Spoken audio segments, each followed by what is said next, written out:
Hi, this is Matt Franks, one of the founders of Bearded Theologians, and today we're going to talk about the need of getting away.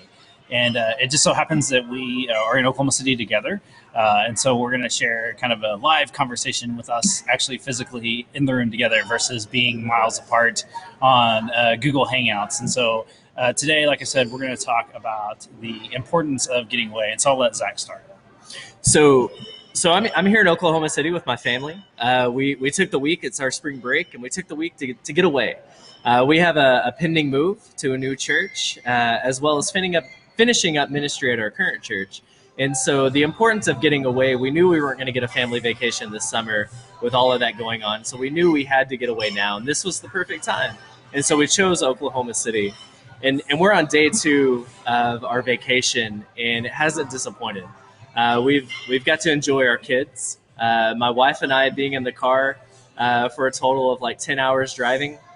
I've got to have good conversations about our future, about theology, and about life. And that's always refreshing when we get to do that.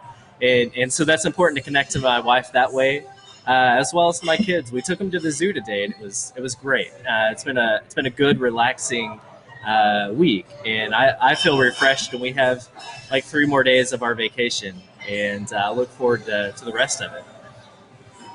For me, it was with the grind that I've had the last few months. This was the first opportunity I had to really pull away from work, and I was able to lump in some doctor's appointments I had here in Oklahoma City, and I brought my girls down on Monday because we don't have school. And we were able to connect with Zach and his family and spend some time at a park and be able to get away. These 3 days has been very helpful for me to kind of process all that I've been through the last several months and to kind of set focus on where I need to go in regards to where God has called me in the ministry in Locust Grove.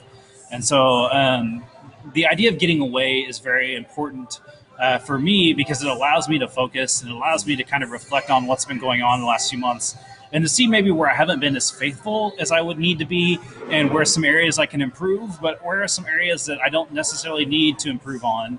And I've really found, like, especially today I logged probably about 10 hours sitting and kind of just reflecting on things in life and to really get me focused and geared up for the next few months of camp and everything else that we've got going on in ministry. And I feel that the sense of getting away is always a good way for one to really self-reflect. And I don't think we do that enough in our society. We always prescribe through means of other ways. And we don't allow room for self-reflection and self-getaway to be able to really analyze what's going on in our lives, to be able to say that this is important. I think for me and my family, one of the great things was that on Monday we were able to come to Oklahoma City, which allows us to see family that's here and friends and to be able to get away from normal grind of life. That is just so helpful and so fruitful. And we encourage everybody to do so. That's something that Jesus did and something that we preach as pastors of get away. Jesus, any time that he did something big, he typically went into the wilderness and fasted and prayed and he got away. And we like to preach that, but as pastors, oftentimes we don't. We don't like to practice that part because for whatever reason. And I know for me and my family, it's been nice to one, get out of town, but two, to see Franks and his family as well. And of course that comes with doing stuff like this, talking a little bit about work, talking a little bit about ministry. But I'll be honest, this time away energizes me in more than one way to go back and do ministry, to be excited about not only my personal faith, but the work that I have to do in the church and the work that I have to do personally. And like Matt said, that personal reflection time, being able to do that, sitting across the table with him, sitting across the car with my wife, is really nice. It's really encouraged me as we move forward into a really busy time, as well as to a really unsure time of just stepping into something new. And I think that's been the deal for me. The real struggle has been lately is that I haven't had time to be at peace and to be at quiet. And like today, I sat in my car for an hour just kind of trying to figure out what I wanted to do next because I didn't have a schedule and I was able to do anything I wanted to do. I was able to go see some things that I wanted to see, or hang out with people that I wanted to hang out with, and to be able to have that time of just kind of really being in a sitting meditation mode of just kind of reflecting and responding to whatever it is I need to get done. I found very helpful, and I found in a way that was life-giving, that I was able to be able to really let go of what my normal schedule is and be open to the premise of wherever the Spirit leads me. And I found that today very life-giving, and I look forward to going back tomorrow afternoon to be able to kind of get some things to paper and then take a couple more days off before the grind starts back again. And I think that everybody needs to do that. I think everybody needs to take a time where where you can have a healthy reflection, but then also healthy. It's always healthy not to have a schedule, and to be able to really say, I'm going to do whatever I want to do today, whether it's not getting out of bed until 10 o'clock or, like I said, for me today, I was able to go see some friends and family that I hadn't seen in a while. And that's helpful in its own right. And I don't think I can encourage that enough, because the world is always demanding of ourselves and our time that we forget to really pull back and pull away. And I think that there's something fruitful and helpful, like Zach pointed out, that Jesus took some time away. And what we notice, though, in those scriptures is anytime Jesus would start taking a time away, that's when somebody would come in needing something.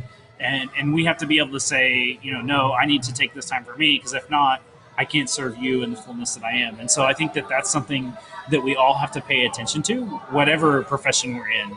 And I think that that's vital for us in the lives that we all lead. And it's not just for pastors. I think there's some fruit for teachers to get away for a couple of months from kids. And I think it's the same way in all professions, that we should encourage time for Sabbath, and that Sabbath time is truly important, and how we spend that time is really important. And I know for me today, being able to spend some time with God and being able to really kind of let go of some of the pain that has been a part of me has been very fruitful, and being able to give me life to move on to this next chapter that I'm living. No, I think that's good. And one of the things that we want to do with all of you is let this be conversational. We want to know where you're making room, taking time to be in Sabbath, to take a break, to be the best you that you can, not only professionally but spiritually, giving time in your spiritual walk. If you're a pastor, giving time to your congregation and to yourself to connect with God and connect with them, and be the best person that you can be, to put your best self forward. And so we want to hear from you. We want to hear where you're doing those things, where you're taking time off, how hard it is to take time off. Because let me tell you, we know how hard it is to take time off. Oftentimes we don't, as you've heard. So not only do we want to hear from you, but we want your encouragement as well. And to encourage those who also watch this and just take a break. Take some time and reflect with God, reflect with you, reflect with your family, and enjoy life. Because if you're not enjoying what you're doing, you're not going to be fruitful. And God's calling us to be fruitful. So take that time so that we can grow and produce that fruit He's calling us to produce. And so as we close this week, we really want to encourage you to take some time. I think that is very important. Psalm 46:10 says, "Be still and know that I am God." And I think that that's very important for us, to be in the stillness and to hear God speak to us, whether it's through self-reflection or conversational reflection or blog reflection. However you need to reflect, because I think that you'll find that life-giving, and you'll find that be able to give you new life to be able to do what God has called you to do. So we encourage you to send us information back at the blog. Help us buy some, help us support the blog by buying some really, these stickers are really cool. And if you don't want a sticker, you can buy a coffee mug that are awesome. We have coffee mugs. We have a little bit of everything. And I mean, literally everything from A to Z.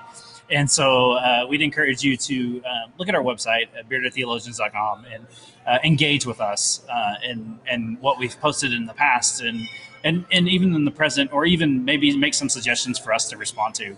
And for that, we say cheers to you, and may God bless you and keep you in what He has called you to do.